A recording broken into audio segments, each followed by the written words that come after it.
My nephew looked at me and saw a confused 72-year-old widow ripe for the picking. He tried to gaslight me into a nursing home so he could steal millions from my husband's charity. But he made one fatal mistake. He forgot that before I was an aunt, I was a forensic auditor for the IRS. He thought he was hiding money in the Cayman Islands, but he was actually leaving a breadcrumb trail straight to his prison cell. The morning air was damp and clung to my coat like a second skin as I stood on the sidewalk looking up at the brick facade of the Hawthorne Community Center. It was the 15th of November, which meant it had been exactly 5 years since my husband Henry passed away. Henry had built this place with his own money and his own sweat because he believed that every child in this city deserved a safe place to learn and play and grow.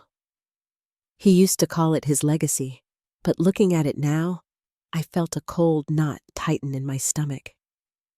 The building looked tired. That was the only word for it. The red bricks that used to gleam in the sunlight were covered in a layer of gray soot and grime. The white trim around the windows was peeling and revealing the graying wood beneath like necrotic flesh. I adjusted my scarf and gripped the handle of my handbag a little tighter. I am 72 years old, and I spent 40 years working as a forensic auditor for the IRS. I have spent my life looking at tiny details that other people miss. I notice when a decimal point is in the wrong place, and I notice when a signature is just a little too shaky. And right now, I noticed that the brass plaque by the front door was tarnished. It bore Henry's name, the Henry Price Building. It was green with oxidation and looked as if no one had polished it in months. That small detail hurt more than the peeling paint because it spoke of disrespect. I walked up the steps, and my knees gave a little protest, but I ignored them. I reached for the heavy oak door and pulled. The hinge screamed. It was a high, piercing shriek of metal grinding against metal that echoed down the empty hallway. I winced. Henry would have hated that sound. He always carried a can of oil in his truck because he said a squeaky hinge was the sign of a lazy mind. I stepped inside and the smell hit me instantly. It used to smell like floor wax and old books and the faint, sweet scent of the cafeteria baking bread. Now it smelled of damp wool and stale coffee and dust. The hallway was empty. It was 10 o'clock on a Tuesday morning, and there should have been a senior exercise class in the gym or a toddler reading group in the library. But the place felt abandoned. The silence was heavy and oppressive. I walked toward the main office at the end of the hall. My heels clicked on the linoleum floor, and the sound was too loud in the quiet building. I saw a figure step out of the office and wait for me. It was Derek. Derek Hawthorne is my nephew by marriage. When Henry died, Derek was the one who stepped up and gave the eulogy. He spoke so passionately about carrying on Henry's work. He was young and energetic and had an MBA framed on his wall, so the board of directors thought he was the perfect choice to take over as director. At the time, I agreed. I was too lost in my own grief to look closely at him. I saw a handsome young man in a sharp suit who wanted to help. Now, as he watched me approach, I saw something else. He was wearing a suit that I knew cost more than most people in this neighborhood made in a month. It was Italian silk and shimmering blue. On his wrist was a watch that was thick and gold and flashy. He was smiling, but the smile did not reach his eyes. His eyes were scanning me and assessing me like I was a problem to be solved. "Aunt Rowena," he called out, and his voice was syrupy sweet. He walked toward me with his arms open wide. I let him hug me, but I did not hug him back with much enthusiasm. He smelled of expensive cologne and peppermint. I told him I just came by to pay my respects to the building on the anniversary. I told him I wanted to see how things were going. He pulled back and kept his hands on my shoulders and looked down at me with a pitying expression that made my blood simmer. He told me that I shouldn't be out in this damp weather. He said that at my age, I needed to be careful of my hips and my lungs. I gently removed his hands from my shoulders. I told him I was fine. I asked him why the building was so quiet. I asked him why the brass plaque outside was tarnished and why the front door sounded like a dying animal. Derek sighed, and it was a long, theatrical sigh. He ushered me into his office and closed the door. The office was warm and plush. While the hallway outside was peeling and cold, his office had thick carpet and a new leather sofa and a coffee machine that looked like a spaceship. He sat behind Henry's old oak desk, which looked too big for him. He gestured for me to sit in one of the guest chairs. He clasped his hands together on the desk and looked at me with that same fake sympathy. He said, "Aunt Ro, I didn't want to worry you. I know how much this place means to you. But the truth is, we are in trouble." I sat very still. The auditor in me woke up. I asked him what kind of trouble. He said financial trouble. He said the economy has been terrible and donations have dried up. He said the city cut our grant funding. He said the maintenance costs on this old building are eating us alive. I looked around the office. I looked at the new leather sofa. I looked at his Italian suit. I looked at the gold watch. I asked him how bad it was. He leaned forward and lowered his voice as if sharing a terrible secret. He said, "It is bankrupt, Aunt Ro. The accounts are empty. We are operating on fumes. I have been paying the electric bill out of my own pocket for the last 2 months just to keep the lights on." My heart hammered against my ribs, but I kept my face smooth and blank. I have practiced my poker face across the table from drug dealers and tax evaders for 40 years. I did not let him see my shock. I just nodded slowly like a confused old woman. I asked him what happens next. He reached into his drawer and pulled out a glossy brochure. He slid it across the desk toward me. On the cover was an artist's rendering of a sleek glass apartment building. It looked cold and expensive. He said, "I have found a solution. A developer approached us last week. They want to buy the land. They are offering a very generous price, enough to pay off all our debts and maybe even start a small scholarship fund in Henry's name." I stared at the brochure. They wanted to tear down Henry's legacy to build luxury condos for people who drove cars, like Derek's. I felt a wave of nausea. I asked him if he had signed anything. He shook his head. He said, "Not yet. The vote is next week. The board trusts my judgment, and they know we have no other choice. It is this, or we get foreclosed on and lose everything." He looked at me expecting me to cry or to panic. He expected me to be the fragile widow who just wanted the problem to go away. I looked at him, and I blinked my eyes rapidly as if I was holding back tears. I made my voice tremble just a little. I said, "Oh, Derek, that sounds so complicated. I just don't understand how it all went wrong so fast." Henry left a very large endowment. Derek stood up and walked around the desk. He patted my hand. He said, "I know, Aunt Ro. I know. But money doesn't last forever, especially in this economy. You don't need to worry your pretty gray head about the numbers. It is all very boring and depressing. I will handle it. I will make sure Henry is honored." He was dismissing me. He was patting me on the head and telling me to go back to my knitting while he sold my husband's life work for scrap. He thought I was feeble. He thought I was just an old lady who didn't understand how money worked. He didn't know that I knew exactly how money worked. I knew that money leaves a trail, like a slug leaves slime. I knew that endowments don't just vanish into thin air without someone opening the window. I stood up and I clutched my handbag. I told him I felt very tired and I needed to go home and rest. He walked me to the door. He looked relieved. He thought he had managed me. He thought the obstacle was removed. As I walked back down the hallway, the silence didn't feel oppressive anymore. It felt like a crime scene. I listened to the click of my heels and I made a promise to Henry. I was going to find out where the money went.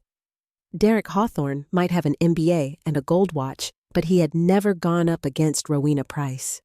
I walked out the front door and the hinge screamed again. This time it didn't sound like a shriek of pain. It sounded like an alarm bell, and I was the only one listening. I spent the rest of that Tuesday cleaning my house. That is what I do when my mind is restless. I scrubbed the grout in the shower with a toothbrush, and I polished the silver teapot until I could see the distortion of my own angry face in the reflection. I was not angry at the building, and I was not angry at the economy. I was angry at the smell of expensive cologne masking the rot. By Wednesday morning, I had a plan. I woke up at 5 and I went into the kitchen. I measured out oats and brown sugar and raisins. I made 3 dozen of my oatmeal raisin cookies. They are Derek's favorites, or at least they were when he was pretending to be a grieving nephew 5 years ago. I packed them into an old tin with a picture of Santa Claus on the lid. It was the perfect prop. It shouted innocent grandmother. I drove back to the center at 9. The morning traffic was heavy and the sky was still a bruised purple color. When I pulled into the parking lot, I saw Derek's car. It was a silver sedan that looked like a shark. It was parked across 2 spaces. That told me everything I needed to know about his sense of entitlement. I walked in, and the squeak of the hinge announced me again. I walked straight to Mrs. Gable's desk. Mrs. Gable has been the secretary there for 20 years. She is a nervous, bird-like woman who always wears cardigans that are 2 sizes too big. When she saw me, she jumped. She looked terrified. She looked at the closed door of Derek's office and then back at me. I smiled and put the tin on her desk. I told her I brought some treats for the staff. I asked her how she was doing. She whispered that she was fine, but her eyes were red-rimmed. She looked like she had been crying. Before she could say more, the door to the office swung open. Derek stood there. He looked annoyed. He was holding a cell phone to his ear, but he lowered it when he saw me. He did not look happy to see me 2 days in a row. I waved my hand breezily. I told him I just wanted to bring him some cookies. I told him I had been thinking about what he said yesterday about the money troubles. I told him it kept me up all night worrying about Henry's legacy. He sighed and hung up the phone. He walked over and took the tin. He thanked me, but his tone was dismissive. He said he was very busy preparing for the board meeting and didn't have much time to chat. I put on my most pathetic face. I slumped my shoulders just a fraction. I told him that I felt so useless. I told him that I wanted to understand why everything went wrong. I asked him if I could just see the records. I told him that Henry used to show me the books in the old days, and looking at them might help me find some closure. I said it would help me say goodbye to the building. Derek laughed. It was a short, sharp bark of a laugh. He looked at Mrs. Gable and rolled his eyes. He turned back to me and said, "Aunt Ro, these aren't the simple little ledgers Henry used to keep. This is modern accounting. It is complex. There are spreadsheets and amortization schedules. It would just confuse you." I touched his arm. I made my hand shake a little. I begged him. I said, "Please, Derek, just let me look. I won't understand it. I know, but I just need to see the papers. I need to see where Henry's money went so I can sleep at night." He looked at his watch. He wanted me gone. He calculated that giving me what I wanted was the fastest way to get me out of his hair. He thought that if he gave me a mountain of paper, I would get bored in 10 minutes and go back to watching daytime television. He went back into his office, and I followed. He opened a filing cabinet and pulled out a stack of paper 3 inches thick. It was a mess. The pages were dog-eared and coffee-stained. He dropped the heavy pile onto the desk with a thud. He said, "Here you go, Aunt Ro." This is the general ledger for the last 2 years. Knock yourself out. But you can't take them out of the building. Official policy. I looked at the stack. It was disorganized chaos. It was exactly what a fraudster does. They bury the truth under an avalanche of data. They count on the fact that no one has the patience to dig. I asked him if I could sit in the conference room. I told him I would stay out of his way. I just wanted to sit with the numbers for a while. He waved his hand at the door. He said, "Fine. Just don't spill crumbs on the documents." I took the stack and the tin of cookies and I walked to the conference room down the hall. I closed the door. I sat at the long mahogany table where Henry used to preside over meetings. I put the cookies aside. I took a deep breath and the transformation happened. My posture straightened. The shaking in my hand vanished. The confused old lady left the room and the forensic auditor took her seat. I reached into my handbag and pulled out my tools. I had a yellow highlighter, a red pen, and a small magnifying glass. I also had a bottle of water because hydration is important when you are hunting. I started with the most recent month. I didn't read the numbers like a story. I scanned them like a painting looking for the brushstrokes that didn't belong. The first thing I noticed was the noise. There were hundreds of tiny transactions, office supplies, catering fees, maintenance requests. It was designed to look like a busy, vibrant organization. But the ratios were wrong. I spent 40 years learning the rhythm of a business. A community center should spend money on programs and staff and utilities. But the utility bills here were low. That made sense if the building was empty. But the consulting fees were high, insanely high. I worked for 3 hours. The building was silent around me. I could hear the hum of the vending machine in the hall. I could hear Derek's muffled voice on the phone in his office. He had no idea that 20 feet away, his entire life was being dismantled. I laid the pages out on the table in a grid. I was looking for a pattern. Fraud is never random. Humans are creatures of habit. If a man steals, he will steal in the same way at the same time until he gets caught. And then I found it. It was subtle. It was a recurring payment of $4,500. It happened on the third Friday of every month. The payee was listed as Apex Consulting. In the description column, it simply said, Strategic Planning Services. I frowned. Henry had set up the center to run itself. It didn't need strategic planning every single month for 2 years. And $4,500 was a specific number. It was just under the $5,000 limit that required a second signature from the board treasurer. It was the perfect amount to steal. It was small enough to be ignored, but big enough to add up. Over 2 years, that was over $100,000. I dug deeper. I looked for an invoice from Apex Consulting. There were none in the stack. I looked for a tax ID number. There was none. I checked the vendor list. Apex Consulting had an address listed as a P.O. box in a strip mall on the other side of town. My heart began to beat a slow, steady rhythm of anger. This wasn't just mismanagement. This was theft. Derek wasn't just incompetent, he was a thief. I kept digging. I looked at the other expenses. I saw payments for landscape maintenance in January. We live in the Midwest. The ground is frozen solid in January.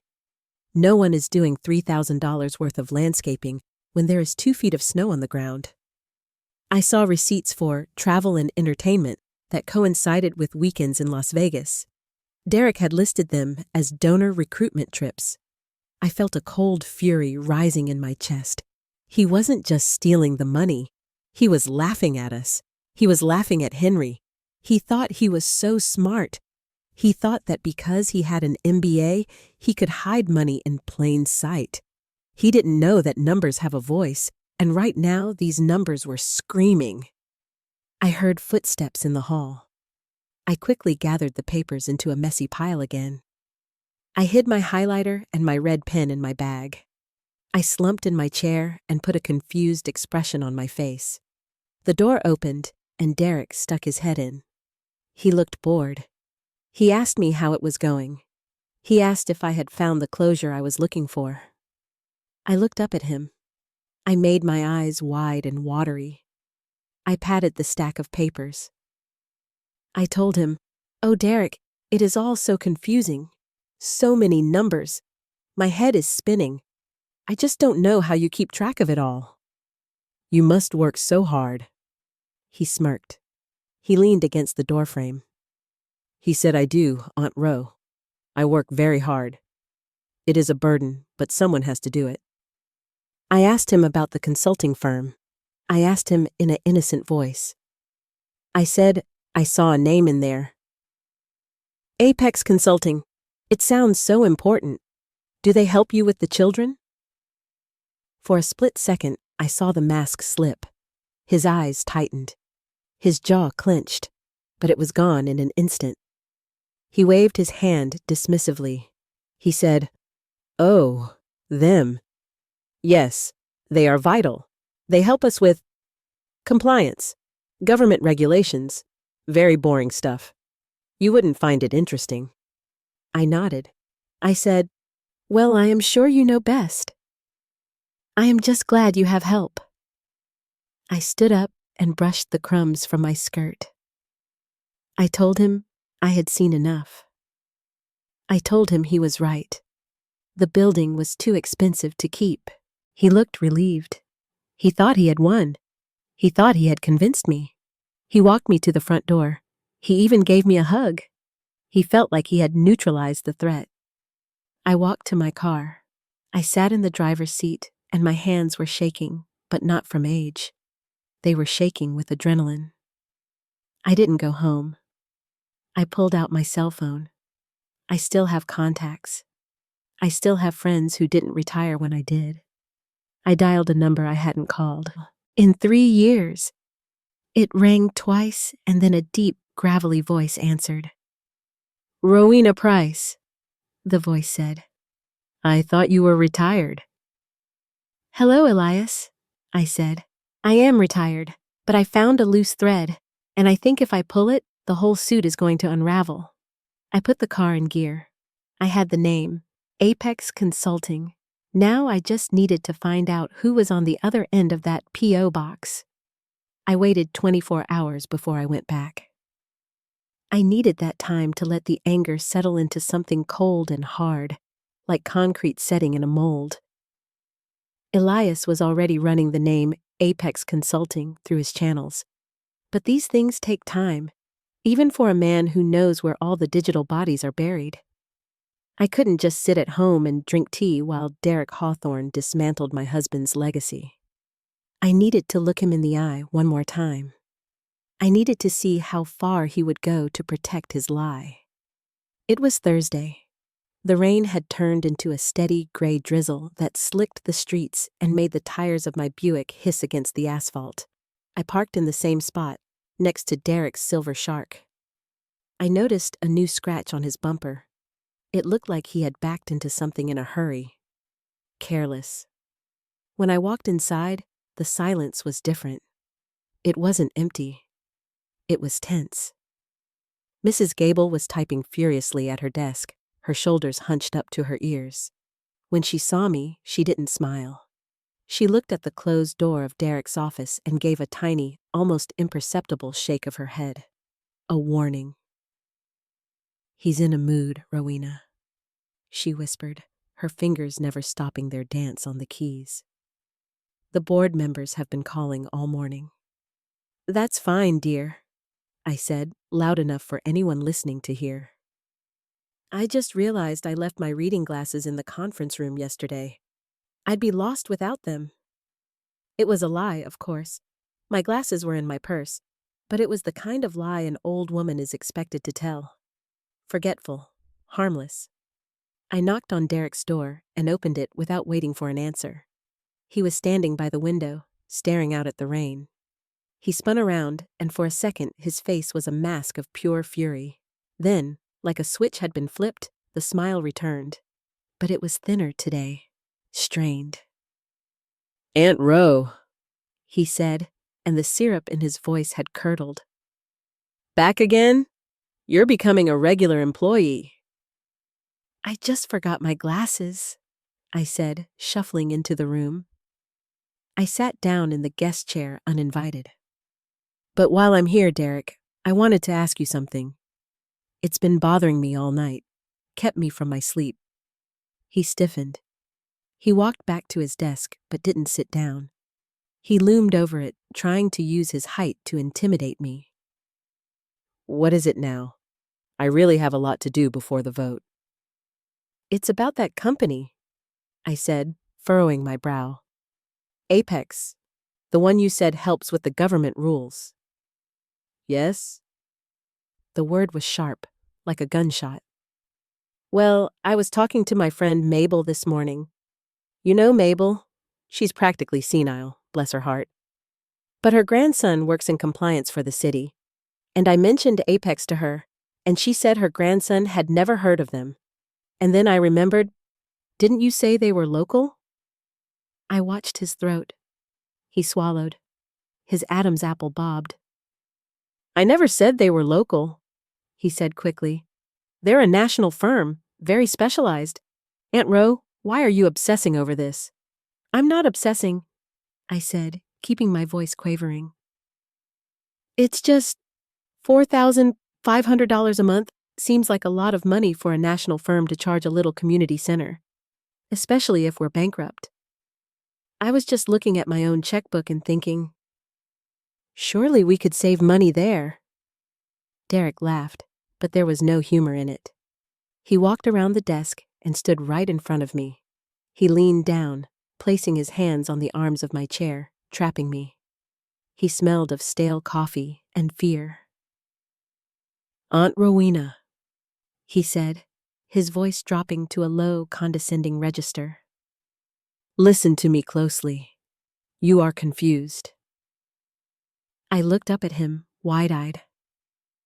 I'm not confused, Derek. No, you are, he interrupted. I've noticed it for a while now. You're forgetting things. You're fixating on tiny details that don't matter. You're mixing up conversations. Yesterday you told me you understood, and today, you're back here asking the same questions. It's worrying. My heart hammered, not from fear, but from the sheer audacity of him. He was rewriting reality right in front of my face. The gaslight. I remember perfectly well what we said, I countered, letting a little bit of steel slip into my tone. He shook his head sadly. See? That's the paranoia talking. It's a classic symptom. I talked to the family, Rowena. We're all concerned. You're living alone in that big house. You're wandering around in the rain. You're imagining conspiracies and standard accounting practices. He straightened up and adjusted his cuffs. I think, and I say this with love, I think it might be time to look at other living arrangements. There's a wonderful facility in Oak Creek, assisted living, memory care. They could take care of you. You wouldn't have to worry about numbers or money ever again. I sat very still. The air in the room felt electric. He wasn't just dismissing me. He was threatening to erase me. He was threatening to lock me away in a place where my voice wouldn't matter, where my questions would be treated as the ramblings of a dementia patient. He had played his ace. He thought that by questioning my sanity, he could invalidate my authority. It was a cruel, vicious tactic. And it was the mistake that would end him, because he didn't know who I was. He saw an old woman. He didn't see the woman who had stared down cartel money launderers in a federal deposition. He didn't see the woman who had spent 40 years separating truth from fiction. I stood up. I didn't use the armrests for support. I stood up straight and smooth. Oak Creek, I repeated. That's the place with the nice gardens, isn't it? Yes, he said, relaxing slightly. He thought I was considering it. It's beautiful. You'd be safe there. Safe, I said. I clutched my bag. Well, that is certainly something to think about. Thank you for your concern, Derek. You're always looking out for family. Always, he said, smiling that oily smile again. Now, go home. Rest. Let me handle the burden. I walked to the door. I didn't look back. I didn't say goodbye. I walked past Mrs. Gable, who was watching me with tragic eyes. She thought I had been defeated. She thought I had been bullied into submission. I walked out into the rain. The hinge screamed as the door closed behind me, a final metallic shriek. I got into my car and locked the doors. My hands were steady on the steering wheel. Memory care, I whispered to the empty car. I'll show you memory. My phone buzzed in my purse. I pulled it out. It was a text from Elias. It was short, just 3 words, but they hit me like a shot of pure oxygen. Got the account. I put the car in drive. Derek Hawthorne wanted to put me in a home? He wanted to tell the world I was confused? I was going to audit his life until there was nothing left but the truth, and I was going to enjoy every single second of it. The rain had not let up. It drummed a relentless rhythm on the roof of my Buick as I drove toward the edge of town. I wasn't going home. Derek thought I was driving back to my quiet, empty house to fret about my fading memory and look at brochures for assisted living facilities. He thought he had planted the seed of doubt deep enough to paralyze me. He was wrong. He had planted a seed, all right, but it was a seed of war. I pulled into the parking lot of the Rusty Spoon. It was a diner that had been there since the 70s, the kind of place that smelled of bacon grease and stale cigarette smoke, even though smoking had been banned for 20 years. It was where Elias and I used to meet back in the day, usually after a long week of seizing assets and shutting down fraudulent charities. I saw Elias's truck in the corner. It was an old Ford, battered and rusted, much like Elias himself. I parked next to it and took a moment to check my face in the rearview mirror. The soft, confused grandmother was gone. The eyes staring back at me were hard and cold. I reapplied my lipstick, a shade called Victory Red, and stepped out into the rain. Inside, the diner was quiet. A waitress with tired feet was wiping down the counter. She nodded at me as I walked past the pie display case to the back booth. Elias Thorne was sitting there. He is 75 now, a bear of a man with a shock of white hair and hands that looked like they could crush a bowling ball. He was wearing a flannel shirt and reading a newspaper with a magnifying glass. When I slid into the booth opposite him, he didn't smile. He just folded the paper and looked at me over the rim of his glasses. "Rowena," he grunted. His voice sounded like gravel crunching under tires. "You look like you're ready to kill someone." "Hello, Elias," I said, placing my handbag on the table. "I might be. Depends on what you found." He pushed a manila envelope across the Formica table. It was thick. "You were right. The smell coming off this thing is worse than a fish market in July." I opened the envelope. Inside were printouts, bank routing numbers, and corporate registration documents. I put on my reading glasses, my real ones, and started to read. "Apex Consulting," Elias said, taking a sip of his black coffee. "Registered 6 months ago. No physical office. The address is a mail drop next to a dry cleaner on 4th Street. The registered agent is a lawyer in Delaware who specializes in anonymity." "A shell," I said, scanning the document. "Classic." "It gets better," Elias continued. "I called in a favor with a friend at the regional clearinghouse. We traced the deposits. Every time the Hawthorne Center cuts a check to Apex for strategic planning, the money sits in a domestic holding account for exactly 24 hours. "Just enough time to clear?" I murmured. "Exactly. Then it moves. Wire transfer. International." I looked up at him. "Where?" Elias leaned forward, his voice dropping to a rumble. "Grand Cayman, a bank called First Merchant of the Caribbean. The account is held by a corporation called Blue Horizon Holdings." I felt a surge of validation. I wasn't crazy. I wasn't senile. I was right. Blue Horizon? I repeated. Let me guess. The directors are anonymous? On paper, yes, Elias said. He tapped a thick finger on the table. But here's where your boy got sloppy. See, these modern criminals, they get arrogant. They think the internet hides them, but the internet remembers everything. He pulled out a separate sheet of paper. It was a credit card statement. To open a corporate account in the Caymans, you have to pay a registration fee. Usually you pay a lawyer to do it so your name isn't attached. But Derek? He was cheap. Or maybe he was in a rush. He paid the $500 incorporation fee online. Elias pointed to a line on the statement. Grand Cayman Registry, $500, and right next to it, the cardholder's name, Derek Hawthorne. I let out a breath I didn't know I was holding. It was the smoking gun. It was the fingerprint on the murder weapon. He had used his personal credit card to set up the offshore account that was draining Henry's legacy dry. He's an amateur, I said, shaking my head. A greedy, arrogant amateur. The worst kind, Elias agreed. They think they're smarter than the system. They forget that the system was built by people like us. I looked at the total amount transferred over the last 2 years. It was nearly $200,000.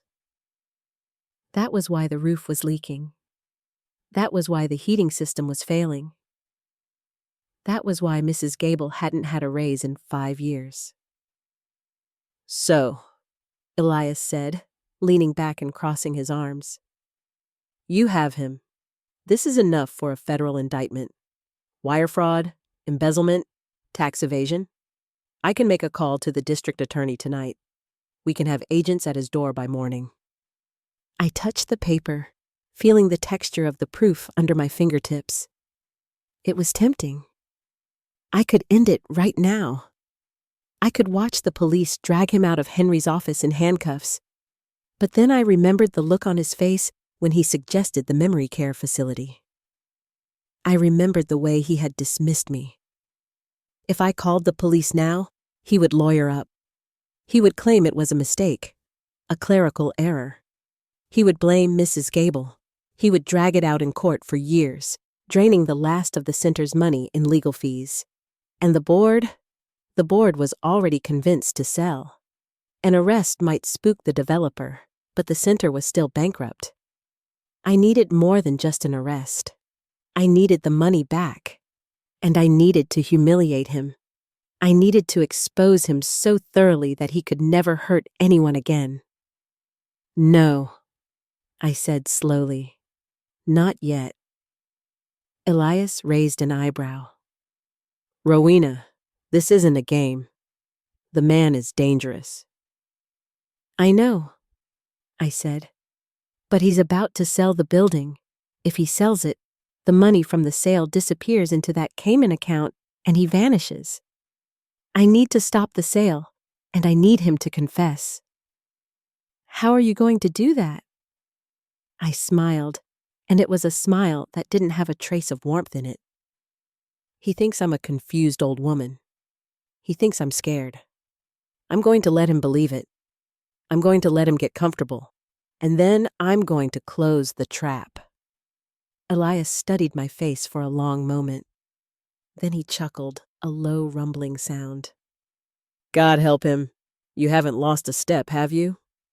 I gained a few, I said. I have time now, and patience. I gathered the papers and put them back in the envelope. Keep digging, Elias. I want to know everything. Does he have gambling debts? A mistress? I want to know why he needed the money. I'm on it, Elias said. But Rowena, be careful. When a rat gets cornered, it bites. I know, I said, sliding out of the booth. But I'm not a rat catcher, Elias. I'm the exterminator. I walked out of the diner and back into the rain. I clutched the envelope to my chest. It felt heavy, like a weapon. I drove home, my mind racing. I had the evidence of the theft. But to stop the sale, I needed to know what was happening inside the building. I needed eyes and ears on the ground. I thought of Mrs. Gable. She had looked so terrified today. She knew something. Derek had intimidated her, beaten her down just like he tried to do to me. If I was going to take him down, I needed an ally on the inside. I needed to turn the terrified secretary into a witness. I pulled into my driveway and turned off the engine. The house was dark and quiet. I went inside and made myself a cup of tea. I sat in Henry's old armchair and looked at the phone. Tomorrow, the real work would begin. Tomorrow, I would go back to the center, not as the auditor, but as the fragile ant. I would apologize. I would submit. And while Derek was gloating, I would find the rat in the walls. Friday morning arrived with a sky the color of a bruised plum. The rain had stopped, but the air remained heavy and thick with moisture. I drove to the center with a deliberate slowness. Today was about performance. Today, I had to be the defeated old woman Derek wanted me to be. I had to convince him that his gaslighting had worked, that I was ready to retreat into the twilight of assisted living and leave him to his plundering. I had rehearsed my lines in the mirror. I practiced the slight tremble in my lower lip. I practiced the way I would wring my hands together, a gesture of anxiety and submission. It is strange how easy it is to become invisible when people already expect you to disappear. When I pulled into the parking lot, the atmosphere was wrong. Usually, at 9 in the morning, the lot was quiet, but today, the front door of the center was wide open. I stepped out of my car and heard it before I saw it. Shouting. It was Derek's voice. It was loud, ugly, and stripped of all its usual oily charm. It echoed off the brick walls, sharp with panic and rage. I hurried up the steps, forgetting to fake my limp. As I entered the hallway, the shouting became clear. "Get out! Get your things and get out! I won't have a thief in my employ!" My heart stopped for a beat. I moved toward the office, my heels silent on the linoleum. The door to the main office flew open and Mrs. Gable stumbled out. She was clutching a cardboard box to her chest. Her face was a mask of devastation. Tears were streaming down her cheeks, ruining her makeup, leaving black streaks of mascara running into the corners of her mouth. She looked small and broken, her cardigan buttoned wrong, her gray hair escaping its bun. Derek stood in the doorway behind her. His face was red, his tie loosened. He looked like a man who was losing his grip. When he saw me standing there, he froze. For a second, I saw pure terror in his eyes. Then, he composed himself. He ran a hand through his hair and took a deep breath. "Aunt Rowena," he said, his voice breathless. I didn't expect you." I looked from him to Mrs. Gable, who was sobbing quietly into her box of personal effects. "What is happening?" I asked, letting my voice quaver. "Why is everyone shouting?" Derek walked over to me, positioning himself between me and Mrs. Gable. He put a hand on my shoulder, guiding me away from her. "I am so sorry you had to see this, Aunt Ro," he said, shaking his head with feigned disappointment. "It's a tragedy. Really, a betrayal." "Betrayal?" I echoed. "Mrs. Gable," he said, pointing a finger at the weeping woman. "I caught her. I've been suspicious for weeks. Petty cash was missing. Supplies were disappearing. I audited her drawer this morning. She's been stealing from us, Aunt Ro. Stealing from Henry's legacy." I looked at Mrs. Gable. She looked up, her eyes wide with shock. She opened her mouth to speak, to defend herself, but no words came out. She was paralyzed by the accusation. I didn't, she stammered. Don't, Derek snapped, his voice cracking like a whip. Don't make it worse with lies. Just go, before I call the police. He turned back to me, his expression softening into that patronizing mask I had come to loathe. I had to fire her, Aunt Ro. We have zero tolerance for theft, especially now, with our financial situation so precarious. It explains so much. She's probably the reason we're in the red. I felt a cold, white-hot fury ignite in my chest. It took every ounce of my discipline not to slap him across the face. He was accusing this woman, who had served the center for 20 years on a minimum wage salary, of stealing pennies. He was destroying her reputation, her livelihood, and her dignity to cover his own tracks. He was using her as a scapegoat. If anyone asked where the money went, he could now point to the disgraced secretary. It was evil, pure, banal evil. I looked at Derek. I forced myself to nod. I forced myself to look sad and confused. "Oh, Mrs. Gable," I whispered.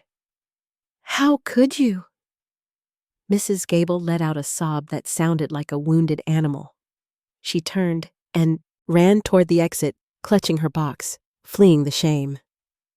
"It's okay, Aunt Ro," Derek soothed, patting my back. "I handled it. I'm cleaning house. We're going to be fine. The sale will go through, and all this ugliness will be behind us." "Yes," I said, staring at the door where she had vanished. "You handled it." "Why don't you go home?" Derek suggested. "This is too much excitement for you. I have to change the locks and secure the files." "Yes," I said again. "I'll go home." I turned and walked out. I walked slowly until I was out the door. The moment the heavy door clicked shut behind me, I dropped the act. I didn't go to my car.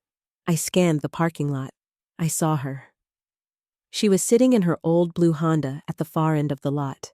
Her head was on the steering wheel, and her shoulders were shaking. I walked over to her car. I tapped on the glass. She jumped, looking up at me with terror in her eyes. She rolled down the window just an inch. "Mrs. Price," she choked out. "Please, I didn't do it. I swear on my mother's grave I never took a dime.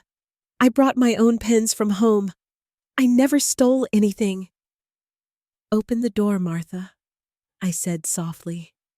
I used her first name. I had never used her first name before.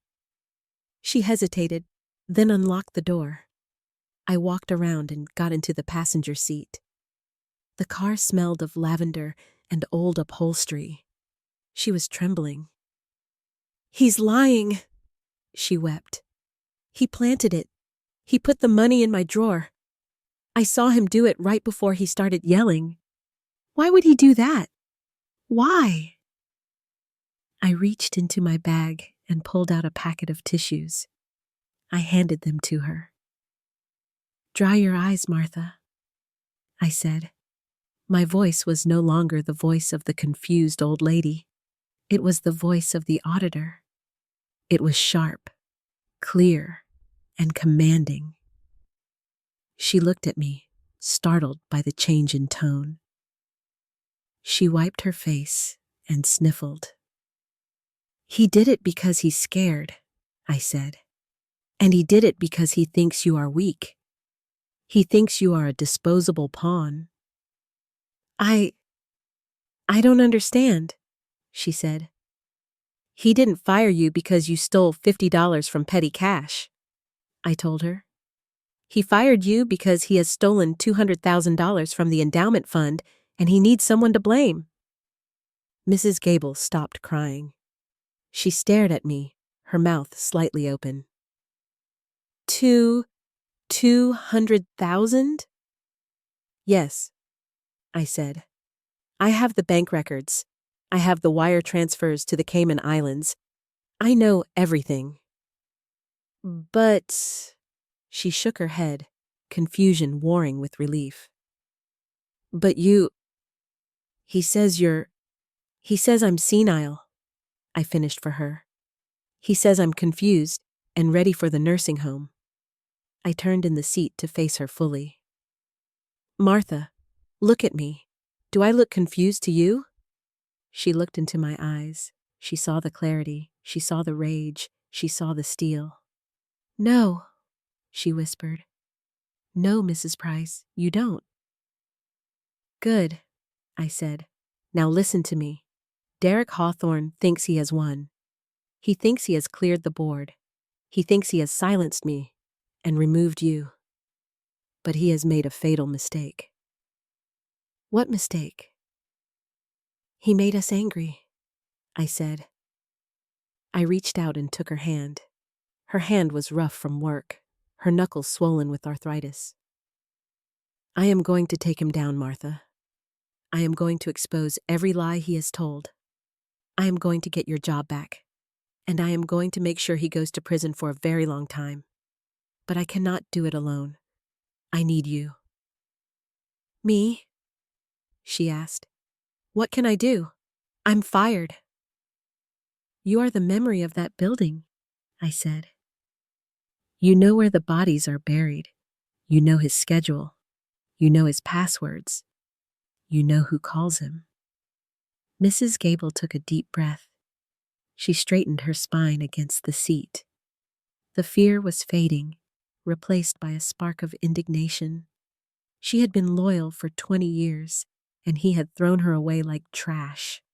Loyalty, when betrayed, turns into a very dangerous weapon. He has a safe, she said quietly. I froze. A safe? Yes, she said. In the closet of his office, behind the old filing cabinet. He thinks I don't know it's there, but I hear him. He opens it when he thinks everyone has gone home. What's in it? I don't know, she said. But last week, I saw him put a digital recorder in there. And a black ledger. Not the computer ones. A handwritten one. My pulse quickened. A handwritten ledger. That was the Holy Grail. That was where a criminal wrote down the real numbers because they couldn't trust the computer. Do you know the combination? I asked. She shook her head. No, but, I know how he thinks. He's arrogant. He uses the same numbers for everything. His alarm code is his birthday. His computer password is the make of his car. We can work with that, I said. I squeezed her hand. Go home, Martha. Rest. Do not speak to anyone. Let him think you are crushed. Let him think you are gone. And you? She asked. I have a date with the developer, I said. And then I'm coming back for that safe. I opened the car door. The rain had started again, a light mist that coated the world in gray. Mrs. Price? Martha called out as I stepped onto the pavement. I looked back. Give him hell, she said. I smiled. It was the first genuine smile I had felt in days. Oh, Martha, I said. I intend to give him much worse than that. I intend to give him an audit. I walked back to my car. The pieces were moving into place. He had removed the secretary to protect himself, but in doing so, he had given me the key to his destruction. He had created a witness. I started the engine. The game had changed. It was no longer just about money. It was about justice. It was about the women he thought he could discard. He was about to learn that the rusty hinge wasn't just a noise. It was a warning that the door was about to slam shut on his fingers. Saturday afternoon arrived with a deceptive calm. I had spent the morning preparing the stage. My living room, usually a sanctuary of silence and books, was now a trap baited with nostalgia and expensive alcohol. I dusted the mantelpiece where Henry's urn sat. I arranged the pillows on the sofa to look lived in and comfortable. I even put a blanket over my knees to enhance the image of the frail widow. But the most important preparation was small enough to fit in my ear. I had visited Elias earlier that morning. He had given me a device that looked exactly like a standard beige hearing aid, but it wasn't for amplifying sound. It was for capturing it. It was a high-fidelity digital recorder with a battery life of 4 hours and a microphone sensitive enough to pick up a heartbeat across a table. I put it in my right ear. It felt cold and alien. I practiced reaching up and fiddling with it, acting as if the volume was bothering me. It was the perfect cover. At 2 o'clock, Derek's silver car pulled into my driveway. I watched him from behind the lace curtains. He walked with a bounce in his step. He looked like a man who had just won the lottery. He was wearing a polo shirt and khakis. His casual weekend look, which was just as carefully curated as his suits. I opened the door before he could knock. I leaned heavily on my cane. I don't need a cane, but today I needed him to see weakness. Derek beamed at me. He was holding a bouquet of cheap supermarket flowers. Carnations. Henry never bought me carnations. He knew I hated them. I thanked him and invited him in. I shuffled toward the living room, letting him set the pace. I told him I was so glad he could come. I told him I had been doing a lot of thinking since yesterday. I told him I wanted to apologize for causing a scene at the office. He sat in Henry's favorite leather armchair. He looked too comfortable there. He crossed his legs and looked around the room with a proprietary air. He was already mentally calculating the value of my furniture. He said there was no need to apologize. He said he understood that change was hard for people of my generation. He said he forgave me. I gritted my teeth behind my smile. I asked him if he would like some tea. He looked at the tea service on the coffee table and wrinkled his nose slightly. He asked if I still had any of Uncle Henry's scotch left. I knew he would ask. I had the bottle of 25-year-old single malt sitting on the sidebar. It was the bottle Henry had been saving for our 50th anniversary. He never got to drink it. I poured Derek a generous glass. No ice. I wanted the alcohol to hit his bloodstream fast. I wanted his inhibitions to dissolve. He took a long sip and sighed with pleasure. He said this is the good stuff. He said it's a shame to let it just sit here gathering dust. I sat opposite him on the sofa. I reached up and adjusted the device in my ear. I made a high-pitched whistling sound with my mouth to mimic feedback. I apologized. I said my new hearing aid was acting up. I said I was having trouble hearing him clearly, so he might need to speak up. He smirked. He leaned forward. He spoke loudly and slowly, like he was talking to a toddler. He said, "That is okay, Aunt Ro. I can speak up." I took a sip of my tea. I looked at the fire. I said, "Derek, I have decided you were right. About everything. The center, the money, Mrs. Gable. I was just being sentimental." He swirled the scotch in his glass. He relaxed. His shoulders dropped. The tension left his body. He felt safe. He said, "I knew you would see reason eventually. It is a business, Aunt Ro. You can't run a business on sentimentality." I nodded. I asked him about the sale. I said I was worried that the developer might not pay enough. I said I heard rumors that the market was soft. Derek laughed.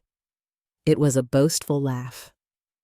He took another large swallow of scotch. He said, "Don't you worry about the price. I negotiated a killer deal. We are getting top dollar. More than the place is worth, honestly. It's a teardown." I leaned in. I asked him if it would be enough to cover the debts. I asked him if there would be anything left over. He looked at me. He assessed my cloudiness. He decided I was too old to understand the details. He decided he could brag a little. He said, "Oh, there will be plenty left over." The debts were exaggerated. Just accounting tricks to scare the board into action. The truth is, the developer is paying a premium under the table to expedite the zoning permits. My heart skipped a beat. This was it. He was admitting to bribery and fraud. I touched my ear again. I said I didn't quite catch that, Derek. A premium? He smiled, a greasy, conspiratorial smile. He finished the scotch. He said yes, a bonus. For me. For facilitating the deal. I'm calling it a consulting fee. It's going straight into my retirement fund. I kept my face blank. I asked him if that was legal. I asked him if Henry would have approved. His face hardened for a second, then he shrugged. He said Henry is dead, Aunt Ro. And frankly, his way of doing things died with him. He was a dinosaur. He ran that place like a charity ward. I'm running it like a corporation. I deserve that money. I've put up with those whining board members and those ungrateful brats for 5 years. I earned every penny I'm taking. I looked at the recorder spinning silently in my ear. I earned every penny I'm taking. It was a confession, clear as a bell. I asked him one last question. I asked him about the Cayman account. I played dumb. I said I saw a charge for a Caribbean vacation on the statements.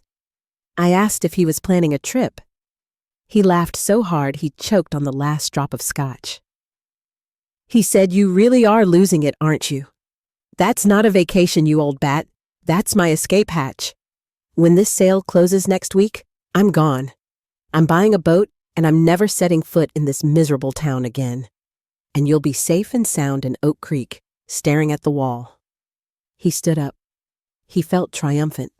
He had confessed his crimes to the one person who could stop him, and he believed I was too feeble to understand what he had said. He put the empty glass on the table without a coaster. He patted my cheek. He said, "Thanks for the drink, Aunt Ro. I'll bring the papers by on Monday for you to sign." I stayed seated. I let him walk himself out. I heard the front door close. I heard his engine roar to life. I heard him drive away. Only then did I reach up and pull the device from my ear. I pressed the stop button. The tiny red light blinked once and went out. I walked over to the sidebar and picked up the bottle of scotch. I poured a small amount into a clean glass. I raised it to Henry's photo on the mantel. "He called you a dinosaur, Henry," I said to the empty room. But he forgot that dinosaurs had teeth. I took a sip. It burned, warm and golden. I had the bank records. I had the witness. And now I had the voice of the villain admitting his greed. But I wasn't done yet. He mentioned the developer. He mentioned a premium. If the developer was paying bribes, then the developer was dirty too. I needed to see just how deep the rot went. And I needed to make sure that when the trap snapped shut, it caught everyone. I picked up the phone and dialed Elias. "I got it," I said. "Every word. He's buying a boat." Elias laughed. "He better buy a submarine," he said, "because he's going under." "Not yet," I said. "Monday is the board meeting. That's when we strike. But first, I need to pay a visit to this developer. I want to see the man who thinks he can buy my husband's legacy for a bribe." I put the recorder in my pocket. It felt heavy. It felt like justice. Sunday is usually a day of rest, but for me, it was a day of reconnaissance. I had the name of the developer from the brochure Derek had so arrogantly slid across his desk. Vanguard Urban Solutions. It sounded modern and aggressive, exactly the kind of company that viewed history as an obstacle to be bulldozed. Their office was in the city, on the top floor of a glass tower that looked down on the rest of us like a silent judge. I didn't have an appointment, of course. People like Marcus Vance, the CEO of Vanguard, didn't make time for old ladies on Sunday afternoons. But I knew something about men like him. They never stopped working. To them, Sunday was just another day to count their money. I dressed carefully. I wore my best navy suit, the one I used to wear to federal court hearings. I wore my pearls. I carried my leather briefcase, not a handbag. I wanted to look like money. I wanted to look like old money. I walked into the lobby of the tower. The security guard was young and bored. I told him I was Rowena Price, the executor of the Henry Price estate, and I had urgent documents for Mr. Vance regarding the Hawthorne acquisition. I dropped the word acquisition casually, like I owned the place. He called up. A moment later, he waved me through. Curiosity had opened the door. The elevator ride was smooth and silent. When the doors opened on the penthouse floor, I stepped into an office that looked more like a spaceship than a place of business. Everything was white and chrome. Marcus Vance was waiting for me. He was younger than I expected, maybe 40, with slicked back hair and a suit that was too tight. He didn't stand up when I entered. He just gestured to a chair. "Mrs. Price," he said, his voice flat. "Derek didn't mention you were involved in the negotiations." "Derek forgets a lot of things," I said, sitting down and placing my briefcase on his glass desk. "He forgets that as the executor of my husband's estate, I have veto power over any sale of the property." It was a lie. I had no such power. But Vance didn't know that. He was a shark, but he was swimming in waters he didn't fully understand. "I see," Vance said, narrowing his eyes. "Well, the deal is practically done. We've agreed on a price. The board votes tomorrow." "Yes," I said. $3 million.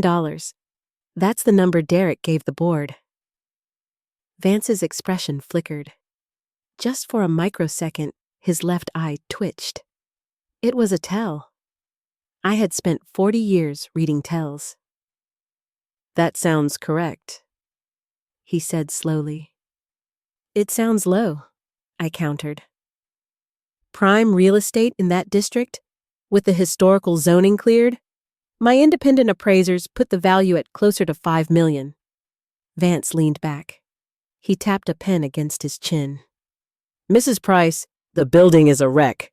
The remediation costs alone." "Don't insult me, Mr. Vance." I cut him off. My voice was ice. "I know about the side deal." Silence filled the room. The air conditioning hummed. Vance stopped tapping his pen.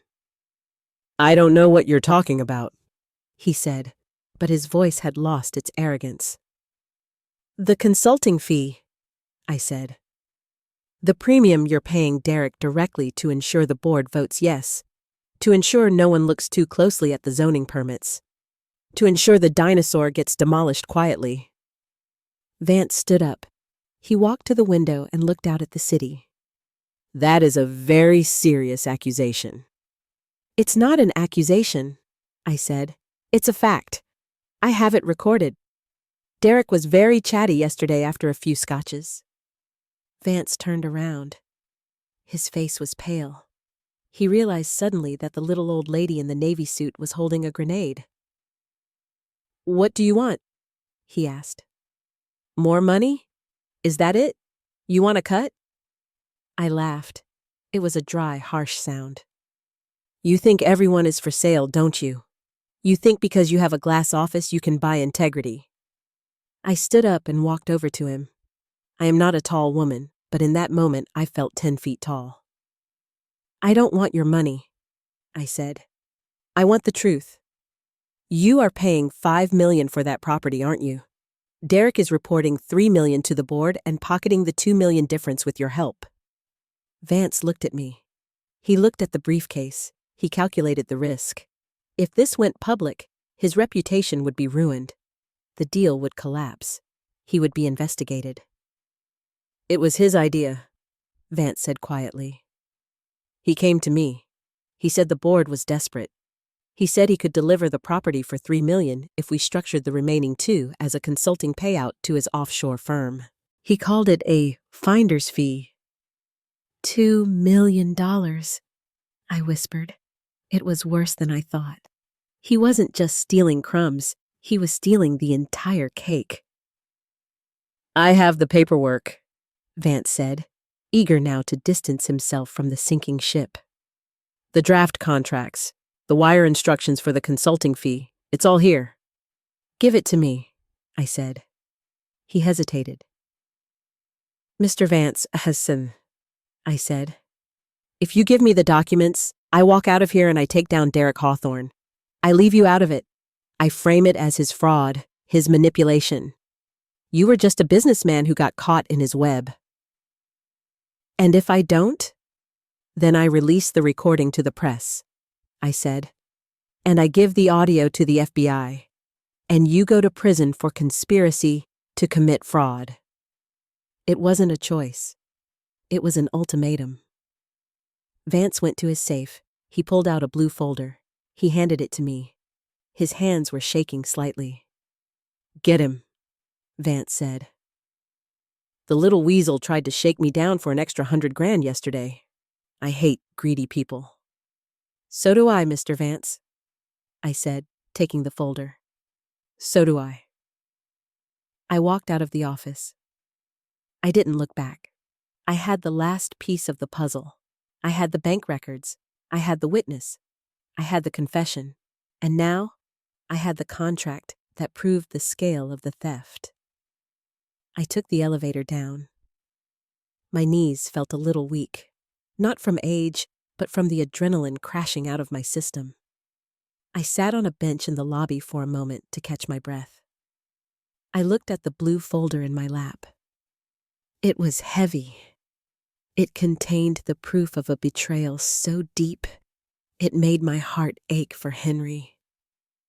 He had loved Derek. He had trusted him. I thought about Derek driving his silver car, thinking he was a genius, thinking he had outsmarted everyone. Tomorrow was the board meeting. Tomorrow, he would stand at the podium and lie one last time. And tomorrow, Rowena Price, the retired auditor, the confused widow, would stand up and burn his world to the ground. I stood up and walked out into the sunlight. The rain had finally stopped. The air was crisp and clean. It was a good day for justice. I returned home as the sun was setting. The sky was a bruised purple, and the streetlights were just beginning to flicker on. I placed the blue folder from the developer on my dining room table next to the bank records and the digital recorder. It was a tableau of evidence, a still life of corruption. I made myself a pot of chamomile tea. I needed to calm my nerves. My heart was beating a little too fast, a fluttery bird in my chest. I sat in the living room and watched the shadows lengthen across the floor. I knew he would come. Men like Derek Hawthorne do not react well when their control is threatened. Vance would have called him the moment I left the building.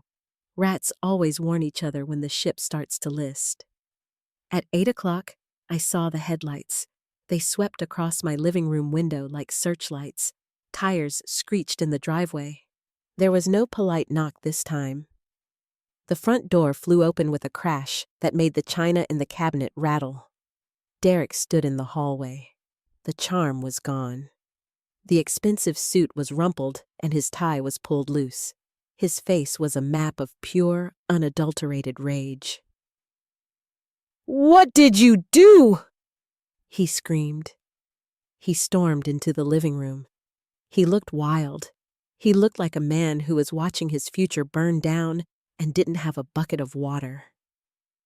I stayed seated in my armchair. I picked up my teacup. My hand trembled slightly, but I did not let the cup rattle against the saucer.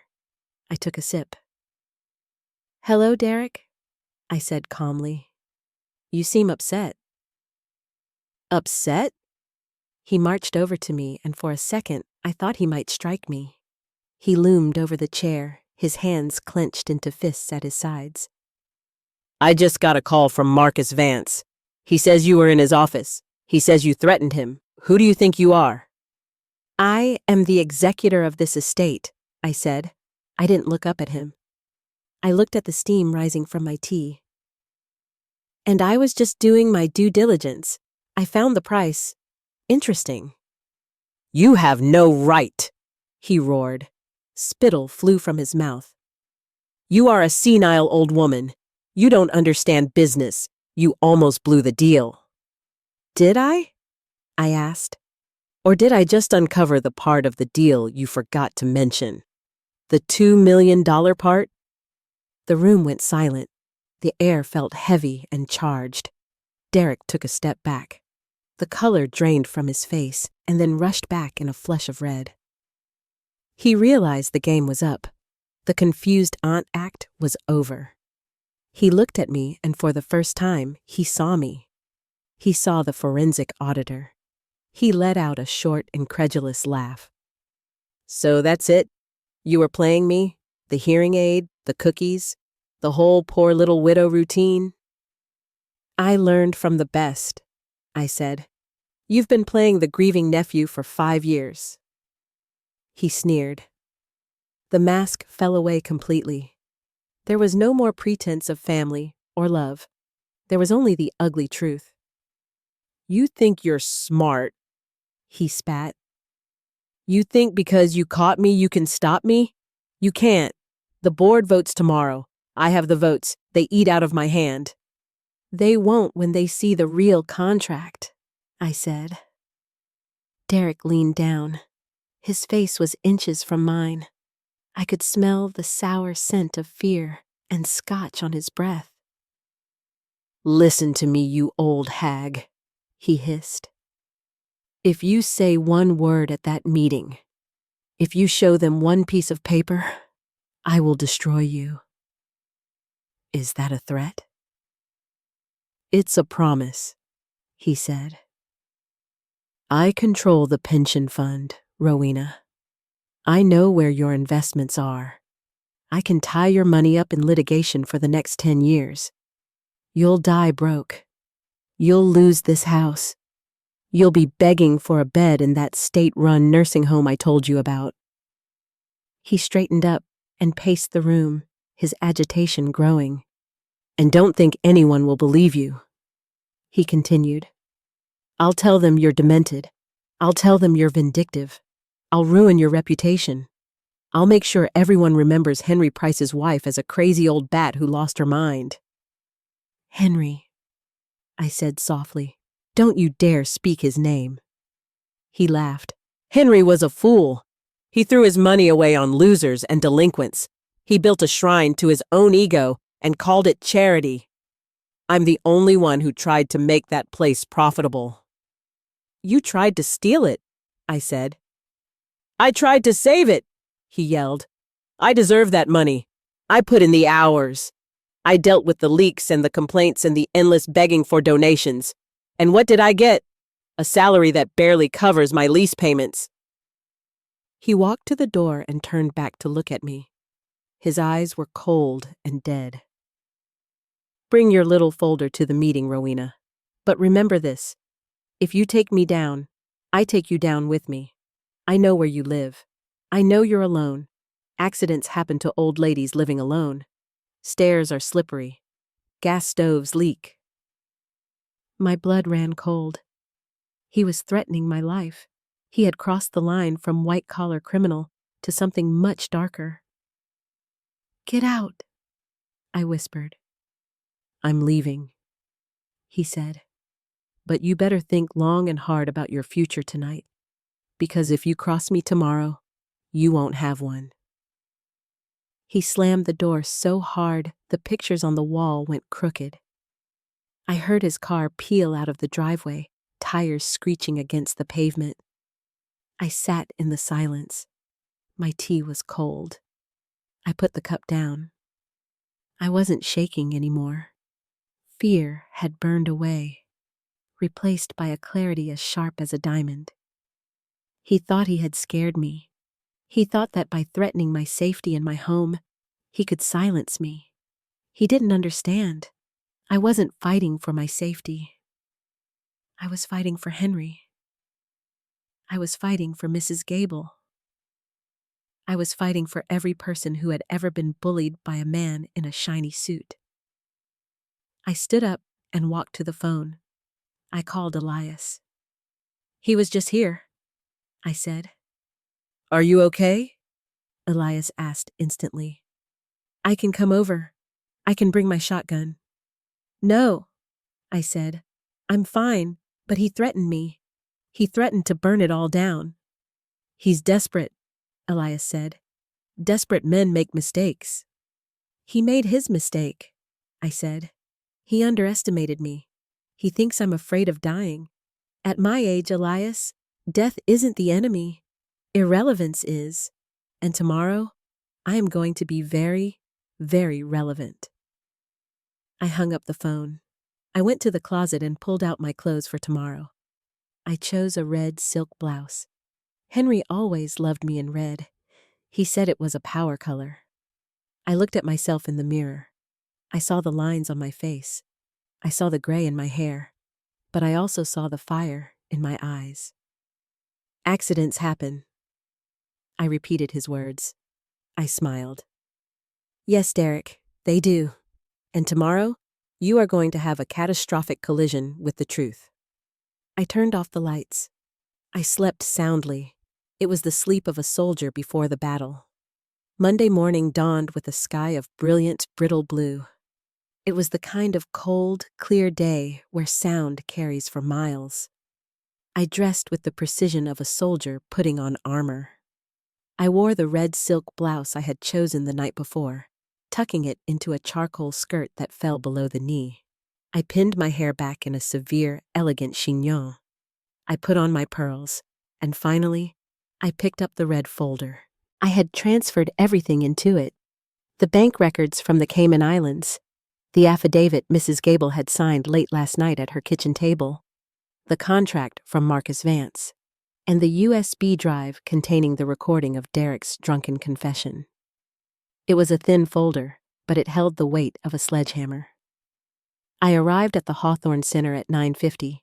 The meeting was scheduled for 10. The parking lot was full. I saw the cars of the board members. There was Mr. Henderson's old station wagon. He was the treasurer, a man who had been tired since 1995. There was Mrs. Higgins's compact sedan.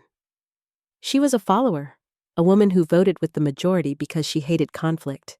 And there, parked right in front, was Derek's silver shark. It was gleaming in the sun, oblivious to the fact that it was about to be repossessed. I walked up the steps. The hinge on the front door didn't scream this time. Someone had oiled it. Derek, no doubt. He wanted everything to run smoothly today. He wanted the illusion of competence. I walked down the hallway to the conference room. The door was closed. I could hear the murmur of voices inside. I didn't knock. I turned the handle and walked in. The room went silent. There were 6 people sitting around the long mahogany table. 5 board members and Derek. Derek was standing at the head of the table, near a projection screen. He was wearing his best suit, a navy pinstripe that screamed authority. When he saw me, his face twitched. It was a spasm of fear that he quickly covered with a tight, condescending smile. Aunt Rowena, he said, his voice slick. We didn't expect you. This is a closed session for the board. I am the executor of the estate, I said, my voice calm and measured. And I am a non-voting member of this board, Derek. You know the bylaws. I have a right to be here. I didn't wait for permission. I walked to the far end of the table, directly opposite him. There was an empty chair. I pulled it out and sat down. I placed the red folder on the table in front of me. I folded my hands on top of it. The other board members looked uncomfortable. Mr. Henderson adjusted his glasses and looked at his shoes. Mrs. Higgins gave me a nervous, fluttery wave. They knew about the financial trouble. They probably thought I was there to beg them not to sell. They looked at me with pity. Derek recovered quickly. He decided to play it cool. He thought his threat last night had worked. He thought I was there to witness his victory, cowed into silence by the fear of losing my home. Very well, Derek said, clapping his hands together. Let's get started. We have a lot to get through, and time is of the essence. He dimmed the lights. A graph appeared on the screen behind him. It showed a red line plunging downward like a stone dropped off a cliff. As you all know, Derek began, using his serious MBA voice, the financial situation of the center is critical. We are bleeding. The operating costs have skyrocketed. The donations have flatlined. We are insolvent. He clicked a button. A slide appeared showing a list of debts, unpaid utility bills, insurance premiums, maintenance costs. I have done everything I can, he said, injecting a note of tragic heroism into his tone. I have cut staff. I have deferred my own salary. I sat very still. I didn't blink. Deferred his salary. He had stolen $200,000, but he was telling them he was working for free. It was a lie so bold, it was almost impressive. But it's not enough, he continued. We are facing foreclosure. If we don't act now, the bank will seize the building within 30 days. Henry's legacy will be auctioned off for pennies on the dollar. A ripple of anxiety went through the room.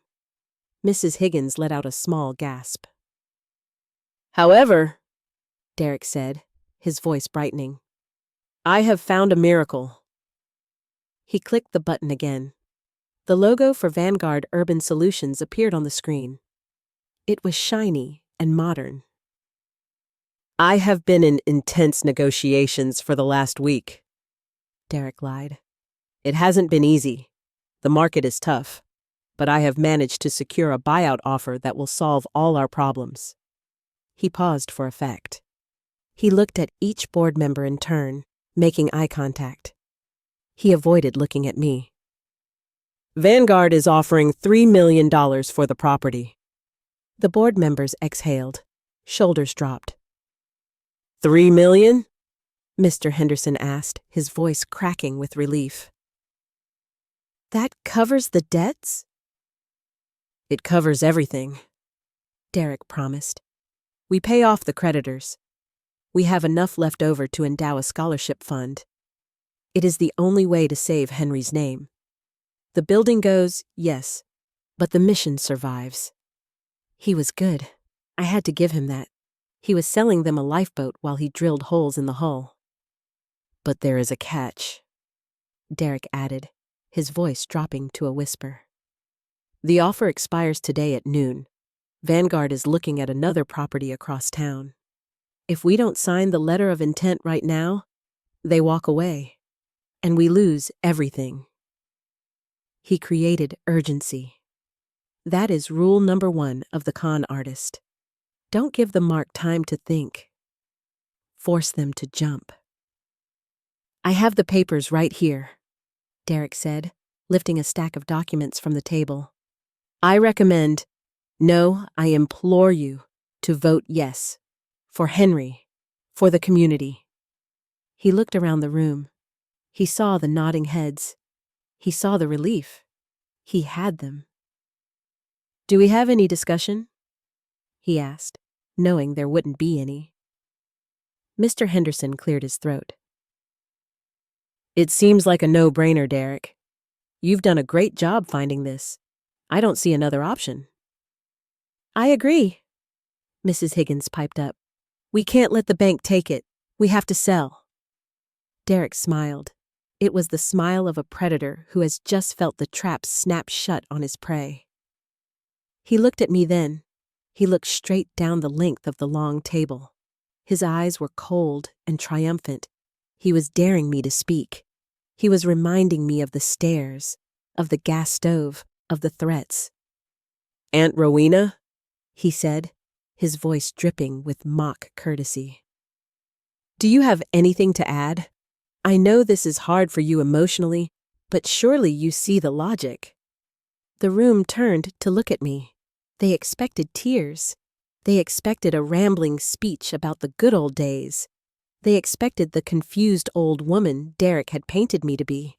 I looked at Derek. I didn't smile. I reached out and opened the red folder. The sound of the stiff cardboard opening was loud in the quiet room. "Actually, Derek," I said. My voice was not loud, but it projected to every corner of the room. It was the voice I used when I was deposing a CEO who thought he could hide assets in a Swiss bank account. "I do have a question." Derek's smile faltered. He saw the papers inside the folder. He saw the flash of the blue Vanguard document. "We need to vote, Aunt Ro," he said, his voice tightening. "We don't have time for nostalgia." "This isn't nostalgia," I said. "It's arithmetic." I stood up. I picked up the red folder. "You said the offer was $3 million, I said, walking slowly toward the head of the table. "That's right," Derek said. He took a step back. $3 million. It's a great price." "It is," I agreed. "But it's funny, because yesterday I had tea with Marcus Vance." The color drained from Derek's face so fast, it looked like a curtain falling. "And Mr. Vance?" I continued, stopping right next to Mr. Henderson. "Mr. Vance told me the price was $5 million. A gasp went through the room. Mr. Henderson's head snapped up. $5 million? He repeated. "Yes," I said. $5 million. I looked at Derek. He was sweating now. Beads of perspiration were popping out on his forehead. "She's confused!" Derek shouted. His voice was too loud, too desperate. "She doesn't know what she's talking about. She's senile. I told you she's losing her mind." "Am I?" I asked. I reached into the folder and pulled out the blue contract I had taken from Vance's safe. I slid it across the table to Mr. Henderson. "Look at page 4, Arthur," I said to the treasurer. "Line 6. Purchase price." Mr. Henderson put on his reading glasses. His hands were shaking. He looked at the page. He looked up at Derek. He looked back at the page. "It says $5 million, Mr. Henderson whispered. The room erupted into silence. It was a silence louder than any scream. Derek backed up against the projection screen. The red line of the graph was projected across his face, a jagged scar running from his forehead to his chin. "That's a draft," Derek stammered. "That's an old draft. The price changed." "Did it?" I asked. "Or did the other $2 million just move?" I pulled out the second sheet of paper. The wire transfer instructions to Blue Horizon Holdings in the Cayman Islands. "Shall we talk about the consulting fee, Derek?" I asked. "Shall we talk about the boat?" I stood at the head of the table now. I wasn't just an ant anymore. I was the executioner. And the blade was about to fall. The silence in the conference room was fragile, like a sheet of glass moments before it shatters. Derek was pressed against the projection screen, the light from the projector casting his shadow long and distorted across the table. He looked at the contract in Mr. Henderson's hands, and then he looked at me. His eyes were wide, the pupils dilated with the primal fear of a trapped animal. "It's a lie," Derek choked out. His voice was thin and reedy. "She forged it. Can't you see? She's jealous. She's trying to sabotage me because I'm the one in charge now. She's a bitter old woman who can't let go." Mr. Henderson looked up from the document. The confusion in his face was hardening into something else. Suspicion. "This is Marcus Vance's signature, Derek," Mr. Henderson said slowly. "And it's notarized. Rowena doesn't have a notary stamp in her purse." "She could have faked it," Derek shouted, pushing himself off the wall. He moved toward the table, his hand reaching out to snatch the paper away. "Give me that. It's proprietary. She stole confidential business documents." I didn't move. I didn't flinch. I simply placed my hand over the rest of the red folder. "Sit down, Derek," I said. I didn't shout. I used the voice I used to use when a tax attorney tried to bury me in paperwork. It was a voice that brokered no argument. Derek stopped. He looked around the room. He saw the doubt in Mrs. Higgins's eyes. He saw the way the other board members were leaning away from him. You want to talk about stealing? I asked. Let's talk about Blue Horizon Holdings. I pulled the next document from the folder. It was the bank tracing record Elias had generated. It showed the flow of money like a river of red ink. For 2 years, I said, addressing the board, not Derek. For 2 years, this center has been paying $4,500 a month to a company called Apex Consulting. Has anyone here ever met a consultant from Apex? The board members looked at each other. Heads shook. No, Mrs. Higgins whispered. I thought they handled the tax filings. They don't handle anything, I said, because they don't exist. Apex is a shell, a mailbox in a strip mall. I slid the bank record down the table. The money goes into Apex, I explained, tracing the line with my finger. And 24 hours later, it leaves the country. It goes to the Cayman Islands, to an account held by Blue Horizon Holdings. So? Derek sneered. He was trying to regain his footing, trying to find an angle. So, we use offshore vendors. That's not illegal. That's smart business. Tax efficiency. Is it? I asked. I pulled out the credit card statement, the one with the $500 charge for the Cayman registry. Then why did you pay the incorporation fee with your personal Visa card, Derek? The one you used to buy your gas and your groceries? I held the paper up. I let them see it. I let them see his name printed in black and white next to the offshore bank charge. You incorporated the company, I said. You control the account. You are Apex. You are Blue Horizon. You have been writing checks to yourself for 2 years while the roof leaked and the children went without new books. Derek's face turned a violent shade of red. The veins in his neck bulged. You hacked my records, he screamed. That's illegal. I'll sue you. I'll sue all of you. You can try, I said calmly, but discovery will be very painful for you. I wasn't done. I had taken his money. Now I was going to take his character. I pulled out the affidavit Mrs. Gable had signed. And when you got scared, I said, my voice dropping an octave, becoming heavy with disappointment. When you realized the walls were closing in, you didn't take responsibility. You blamed the weakest person in the room. You blamed Martha Gable. I looked at Mrs. Higgins. You know Martha. She has knitted scarves for your grandchildren. She has stayed late every Christmas to decorate the tree. Derek fired her on Friday. He accused her of stealing petty cash to cover up his own embezzlement. Mrs. Higgins gasped. Her hand flew to her mouth. Oh no, not Martha. Yes, I said. He destroyed a good woman's life to save his own skin. That is the man who is asking you to trust him. Derek was panting now. He looked wild. He looked at the door, measuring the distance. You're spinning a fairy tale, he yelled. Nobody believes you. I am the director. I saved this place. You didn't save it, I said. You sold it out. Prove it, he shrieked. You have papers? Papers can be faked. It's your word against mine. And I'm the one with the MBA? I'm the one with the future? You're just a dinosaur. I smiled. It was a cold, thin smile. I'm glad you used that word, I said. Dinosaur. I reached into my pocket. I pulled out the tiny digital recorder. I placed it in the center of the mahogany table. It looked small and harmless, like a black pebble. What is that? Derek whispered. The color drained from his face again. He remembered.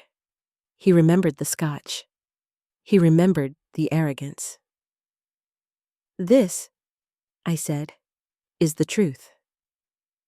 I pressed the play button. The audio was crystal clear. The high-fidelity microphone had done its job. Derek's voice filled the room, loud and slurred with expensive whiskey.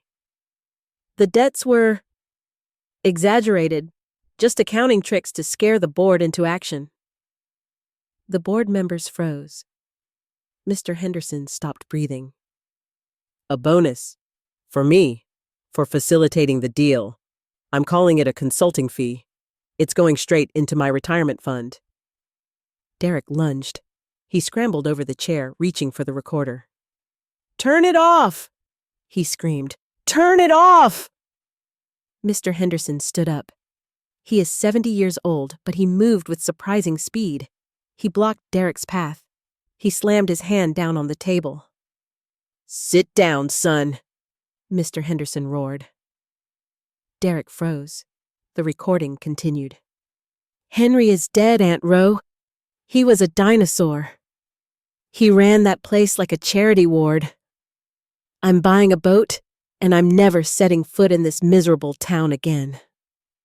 The silence that followed the recording was absolute. It was the silence of a funeral.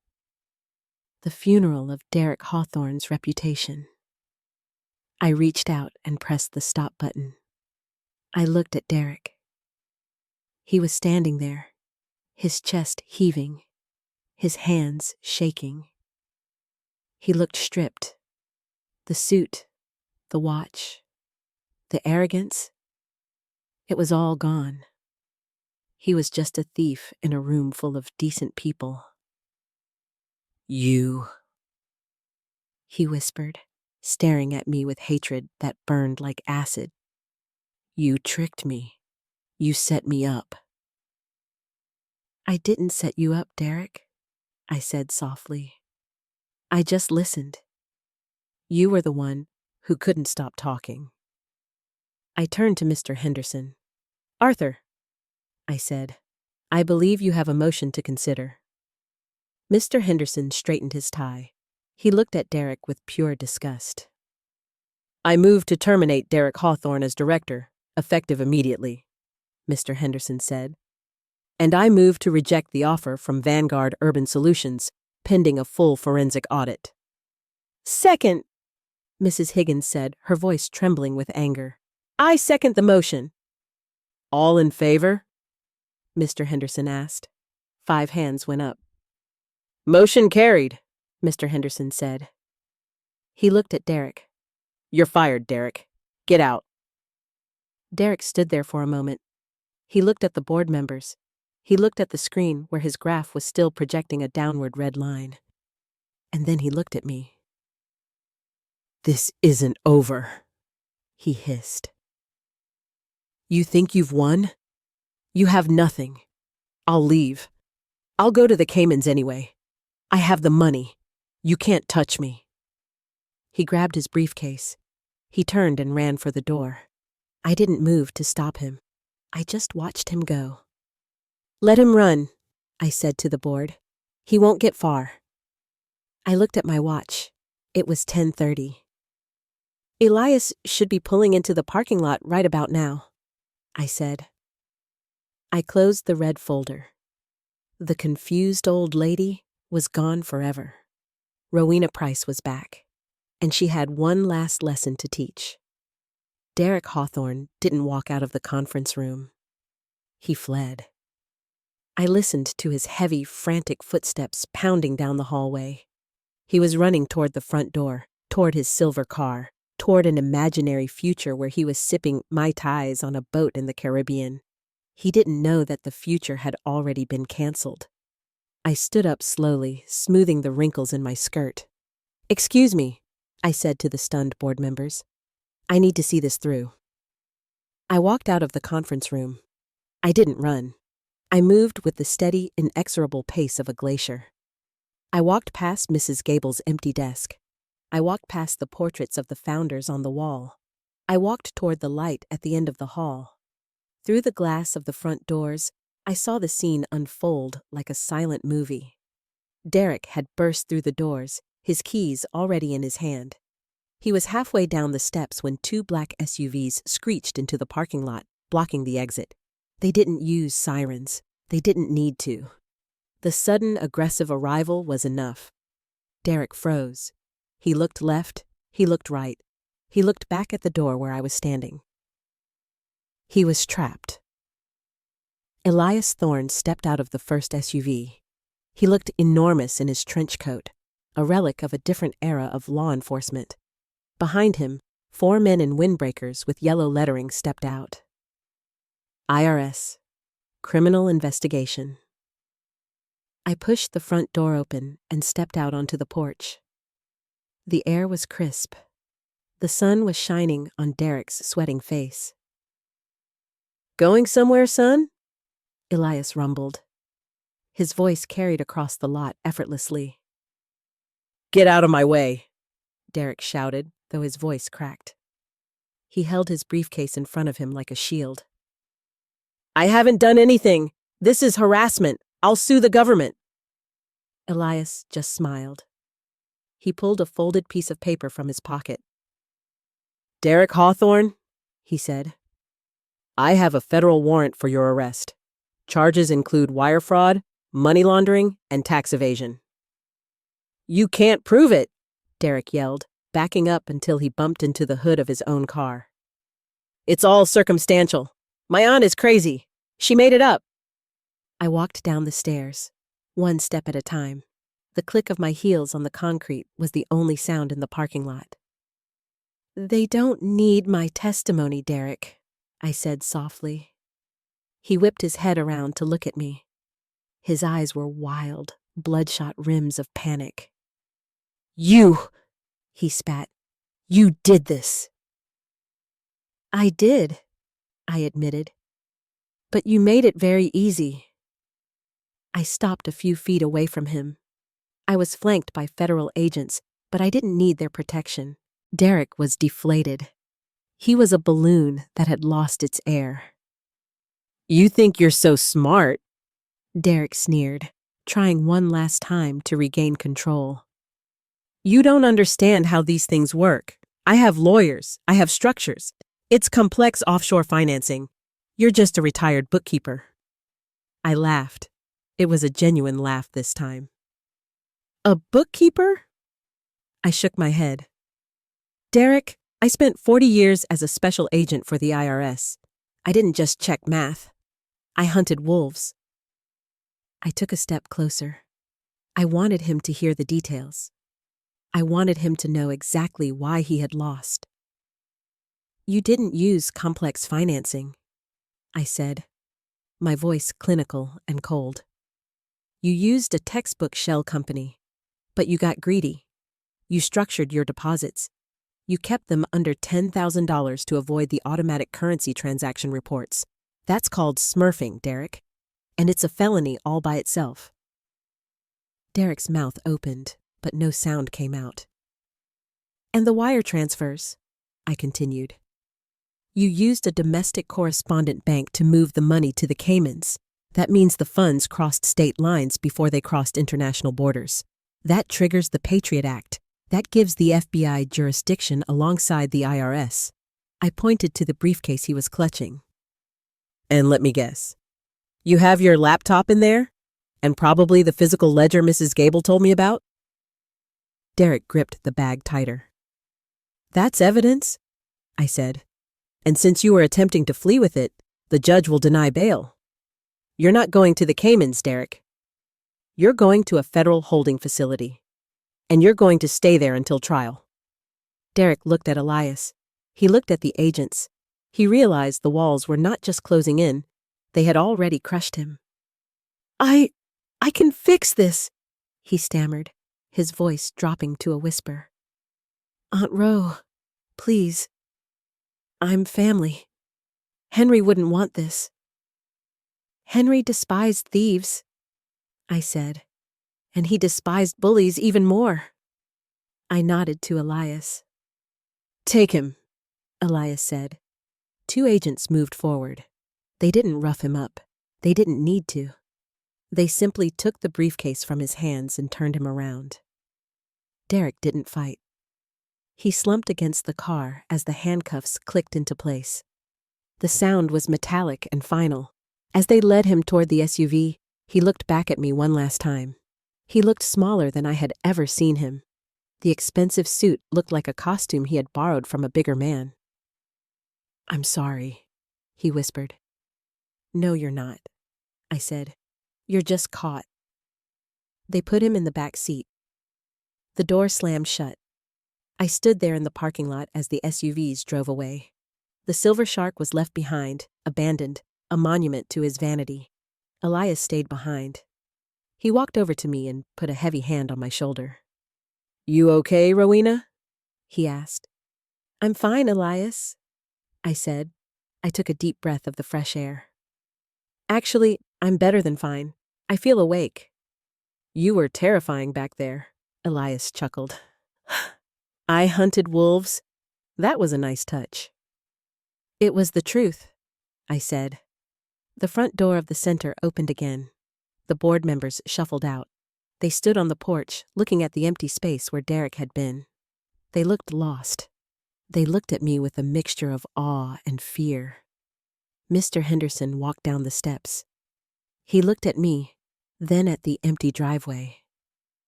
"Rowena," he said, his voice shaky. "What do we do now? The deal is dead. The money is gone. We're still bankrupt." I looked at the building. It was tired. It was peeling, but it was still standing. "The money isn't gone, Arthur," I said. "The feds will freeze the Cayman account. We'll get it back. It will take time, but we will get it back." "But until then?" he asked. "We can't keep the lights on." I smiled. I reached into my handbag and pulled out my checkbook. "Henry left me comfortable," I said, "and I haven't spent much on clothes lately. I'll write you a loan, interest-free." Mr. Henderson's eyes widened. "Rowena, are you sure?" "I'm investing," I said, "but on one condition." "Anything," he said. "We rehire Martha Gable," I said, "with a raise and an apology." "Done," Mr. Henderson said. "Consider it done." I looked up at the tarnished brass plaque by the door. The Henry Price building. It needed polishing. "I'm going to go get my cleaning supplies," I said to Elias. "I have work to do." 6 months have passed since the day the federal agents took Derek away in handcuffs. The seasons have turned. The gray dampness of November has given way to the soft golden warmth of May. The lilacs are blooming in the park, and the air smells of wet earth and new life. I drove to the Hawthorne Center this morning. I didn't take the Buick. I bought myself a new car, a small red convertible. Henry always said I looked good in red, and at 72 I decided I was done driving a sensible car for a sensible old lady. I wanted to feel the wind in my hair. When I pulled into the parking lot, it was full. But this time, it wasn't full of angry board members or federal agents. It was full of parents dropping off their children. It was full of life. I walked up the steps. The front door has been repainted a glossy, welcoming blue. I reached for the handle and pulled. There was no scream. The hinge was silent. It moved as smooth as silk. I smiled. A silent hinge is the sign of a well-tended home. Inside the hallway was bright. The peeling paint was gone, replaced by murals painted by the art students. The smell of dust and despair had vanished, replaced by the scent of lemon polish and baking cookies. I walked to the main office. The door was open. Behind the big oak desk sat Martha Gable. She wasn't wearing a baggy cardigan today. She was wearing a sharp blazer, and her hair was done. When she saw me, she stood up and beamed. The board had listened to me. They didn't just hire her back. They made her the interim director. It turns out that the woman who had been running the office for 20 years knew exactly how to lead. She didn't need an MBA. She needed an opportunity. "Mrs. Price?" she called out, coming around the desk to hug me. "You're just in time. The new computers arrived this morning, paid for with the recovered funds." "I am glad to hear it, Martha," I said, patting her cheek. And how are the accounts? Balanced to the penny, she said with a wink. I check them every single day, just in case. Good, I said. Eternal vigilance is the price of integrity. We walked together through the building. We passed the gym where a senior yoga class was laughing at someone's joke. We passed the library where a volunteer was reading to a circle of toddlers. It was exactly what Henry had dreamed of. It was a sanctuary. We walked out to the back garden. This was the newest addition, with the money we recovered from the Cayman account, and it took Elias 3 months of threatening letters to get it all back. We had enough to landscape the yard. In the center of the garden, under a sprawling oak tree, was a new bench. It was made of teak, and it had a small brass plaque on it. In memory of Henry Price, he built the foundation. And right underneath it, someone, Martha, I suspect, had added a second line. And in honor of Rowena Price, she protected the house. I sat on the bench. The wood was warm against my back. I watched the wind rustle the leaves of the oak tree. I thought about Derek. He was currently serving a 5-year sentence in a minimum security facility upstate. He had pleaded guilty to avoid a longer trial. Marcus Vance had turned state's evidence against him to save his own skin, proving that there is no honor among thieves. Derek's boat was never bought. His silver car was auctioned off to pay his legal fees. I felt a strange sense of peace. I hadn't just saved a building. I had reset the scales of justice. I had proven that just because a woman is gray and quiet, it does not mean she is powerless. Society tells women like me that we are invisible. It tells us to fade into the background. It tells us to knit and bake and be sweet. It tells us that our time is over. But sitting there in the garden, I realized that our time is never over. Our invisibility is not a weakness. It is a superpower. We see things that others ignore.